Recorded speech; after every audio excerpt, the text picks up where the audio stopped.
What's up, Pisstown pals? This is District Sentinel Radio, newscast of record for the left. I'm Sam Sachs. I'm Sam Knight. We're broadcasting out of that Sentinel Fort in Washington, D.C. Check out the website, districtsentinel.com. Thanks for joining us on this Thursday. We can see the end of the week around the corner. We got the Sentinel cast coming up tomorrow for you all, our subscribers. Just interviewed Luke O'Neill. Yeah. About he'd been doing some digging. Yeah, about how the landscape for freelance journalists is being taken over by more predators. Yeah, he'd been doing some digging into something that impacted his own life. Yeah. As a freelance journalist.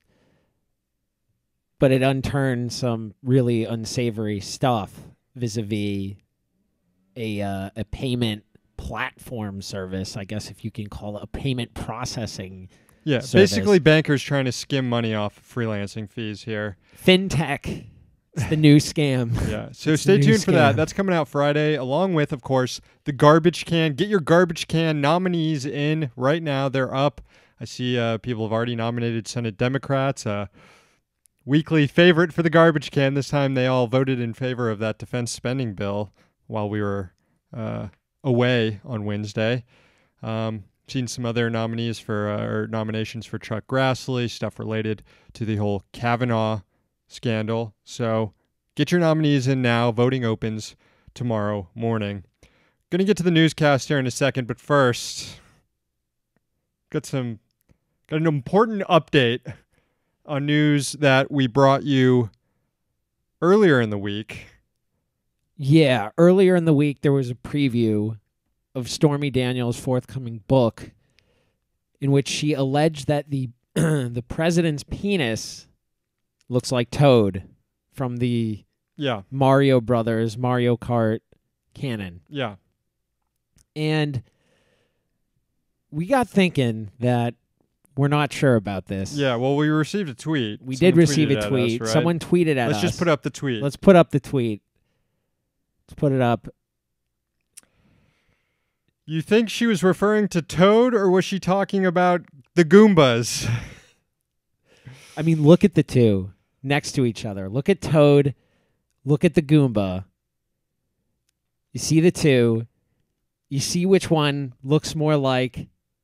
Don't say it. We don't need to say it. We don't need to say it. But the color scheme, too. The color scheme. Yeah. Are we going full-on Toad truthers here? Yeah, we are. Curtains got to match the drapes. All right. It's a Goomba. Plus. The length. The issue of the length. Yeah, no, yeah. She was describing not so much in terms of length. Yeah. And if you look at Goomba, not so much there. That makes a lot of sense now, actually, if she was talking about Goomba. I mean, let's face it, as I said, Toad also looks like a dick, but Goomba is a dead ringer for a dick. Although, you know, Goomba is all head. Maybe we shouldn't keep talking about this, but that's almost a little too normal looking for a dick. So maybe it is Toad because it is weird looking. I don't know. Let us know what your thoughts are. Call the rant line 202-684-6108. Let us know what you're thinking here on this all-important issue. Brian is in the chat. He's saying Goomba not in Mario Kart. I don't know if Stormy Daniels is the best judge of video games. Yeah, I don't know. Have no clue. No frame of reference here whatsoever.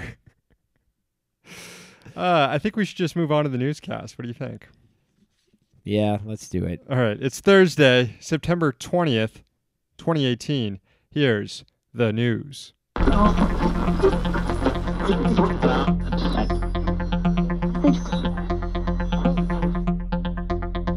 So there is a scheduled hearing looming for Monday in the Senate Judiciary Committee. It's still unclear, though, who will testify. The chairman of that committee, Chuck Grassley, is acting like the shadiest guy in Washington, second maybe to Brett Kavanaugh himself, or maybe this Mark Judge guy who seems like a real creep. Kavanaugh's accuser, Dr. Christine Blasey Ford, is being rushed by Grassley to testify on Monday before the committee with no other corroborating witnesses. Ford's attorneys have countered by requesting the FBI redo its background check of Kavanaugh in light of these new accusations before Ford testifies. But Grassley has rebuffed all that. He set a deadline for Friday morning for Ford to respond to the Monday hearing invite, or else the committee will move on. Now, proving Ford's point that she would be headed into a hostile environment without corroborating witnesses, a top Judiciary Committee staffer tweeted this last night: "Unfazed and determined, we will confirm Judge Kavanaugh. Confirm Kavanaugh, hashtag SCOTUS." Really reserving doubt until the hearing here by a top staffer on the Judiciary Committee. That tweet has since been deleted. The staffer who sent it, Mike Davis, has since locked his account. Pretty good fucking advice. See the Twitter dog pile doing some good there. Yeah. The Trump administration is trying to start negotiations with Iran just months after willfully violating the last deal Iran signed with the U.S. As you can imagine, it's not going so well. Yesterday, Special Envoy Brian Hook said Washington wanted to talk about an agreement that included Tehran's conventional ballistic missile program and its activities in the region. Hook said this deal would be different from the Iran nuclear deal spearheaded by the Obama administration because it wouldn't be, quote, a personal agreement between two governments. We seek a treaty. Of course, it wasn't a personal agreement between two governments. The nuclear deal involved 7 governments: Iran, the U.S., the 4 other permanent members of the UN Security Council, and Germany. Unsurprisingly, the Iranians today scoffed at the Trump administration's offer, hitting out at the personal agreement claims. Foreign Minister Javad Zarif said this of the nuclear deal on Twitter, quote, "It's an international accord enshrined in a UN Security Council resolution. Plus, U.S. has violated its treaty obligations too and faces 2 suits at the International Court of Justice. Apparently, U.S. only mocks calls for peace. Hashtag have you no shame." Team Zarif over here, by the way. Zarif. We've made that pretty clear several times on the show. Also, just to drive another point home, the Iranian Twitter game is pretty good. Zarif Ahmadinejad is really stepping it up, firing it on Twitter. I don't know what that's about, but anyway, I thought it was relevant to this story. Yeah. Now, Zarif also posted a video of Hook getting interrupted by Code Pink's Medea Benjamin, who, as always, is correct. Speaking of having a fire game. Yeah. Listen to what Benjamin had to say this time. The world community wants to keep the Iran nuclear deal. Our allies are the Germans, the French, the British. They want to keep in this deal. The world community wants to keep the deal. Let's talk about normal countries. Let's talk about Saudi Arabia. Is that who our allies are? They are the biggest threat to the world community. And let's talk. You're hurting me. You're actually hurting me. I want to ask, do you think these sanctions are hurting the regime or they're hurting the Iranian people? They're hurting the Iranian people. You are making a case for war with Iran. How did the war with Iraq turn out? You're doing exactly the same thing we did in the case of Iraq. We don't want another war in the Middle East. Let's see. How does Iraq turn out? How did Libya turn out? We have the people of Syria suffering. And how dare you bring up the issue of Yemen? It's the Saudi bombing that is killing most people in Yemen. So let's get real. No more war. Peace with Iran. Let me just say, this town sucks. D.C., piss town, we call it. It's awful. But Medea Benjamin is a goddamn treasure in this town. Yeah, treasure, braver than the troops. You'll often see the worst Capitol Hill journalists complain when Medea Benjamin interrupts something on C-SPAN. Can it, nerds? She's never wrong. Moving on, a top Republican in Congress is criticizing the Trump administration over its controversial sharp reduction in refugees admitted into the U.S. The chairman of the House Judiciary Committee, Bob Goodlatte, said the White House didn't have the authority to change the annual number of refugees allowed in the U.S. without first consulting Congress. Goodlatte's office released this statement saying, quote, The law is clear. The administration must consult with Congress prior to the president's determination of the annual refugee ceiling. But this did not happen this year, and the Trump administration has no excuse for not complying with their obligation under the law. Earlier this week, Secretary of State Mike Pompeo announced that starting in 2019, the U.S. will cap the number of refugees it accepts at a meager 30,000 people. That's a huge drop-off from the still meager 110,000 refugee cap that was set in the final year of the Obama administration.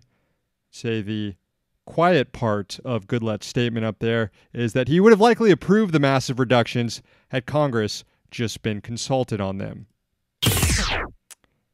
Time for a quick haiku break, the time where we write and read poetry for all our new subscribers on the old Patreon. So let's get this thing started.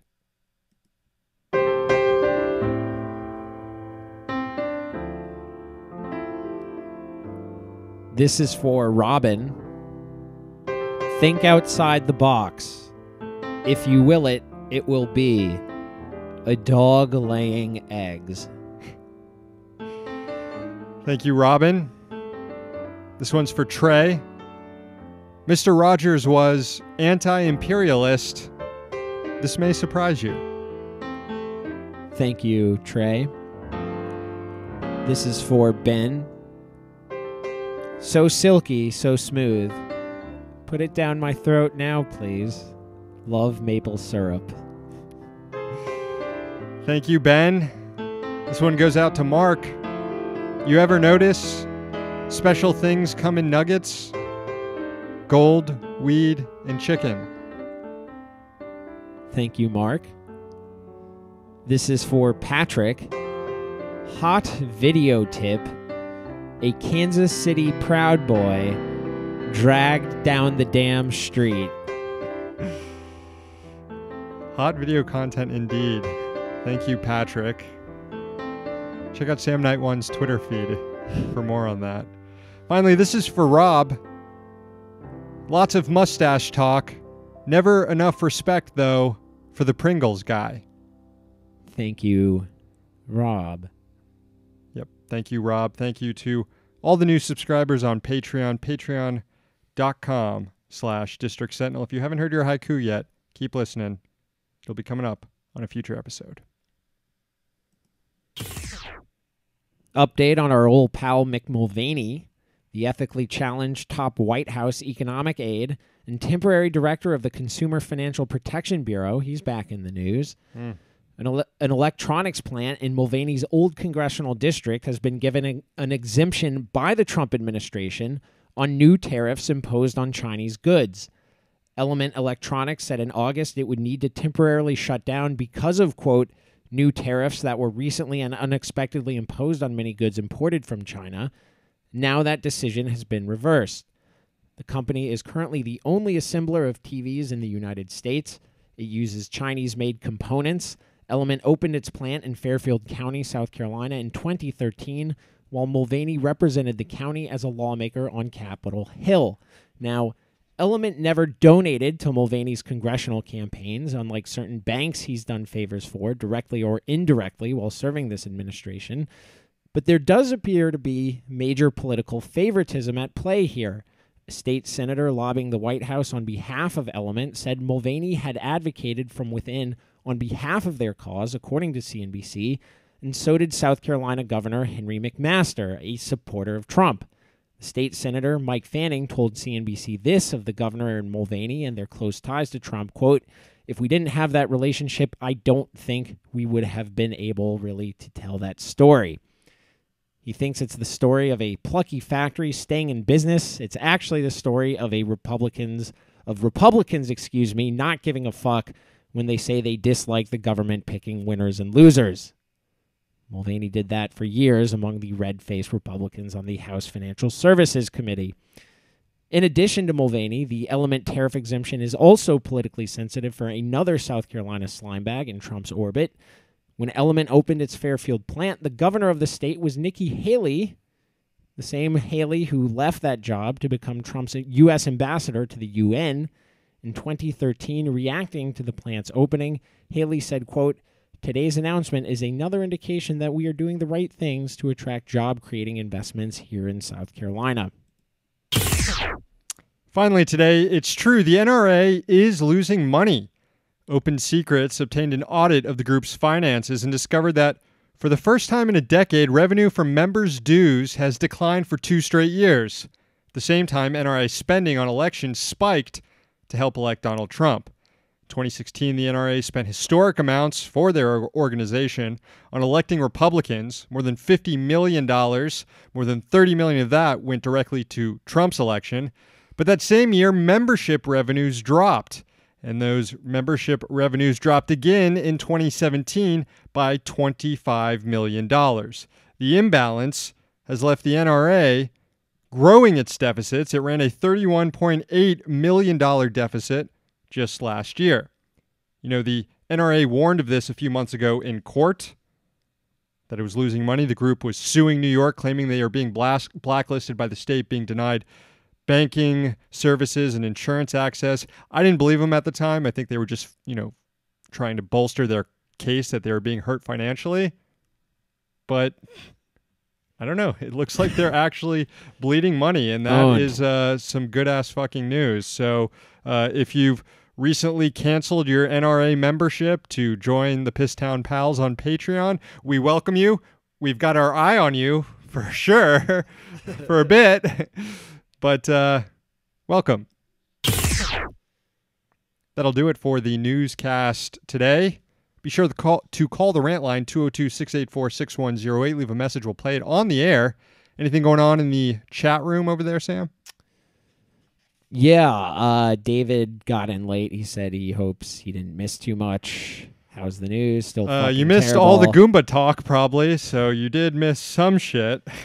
Yes. You did miss the Goomba talk, indeed, and what we believe is, in fact, the true shape of the president's penis. Yes. Anything else to report over there? Not really. Jason says, I'm late. A lot of people were late today. Yeah, what's going on? You were late to the last newscast of the week. We're not mad, we're just disappointed.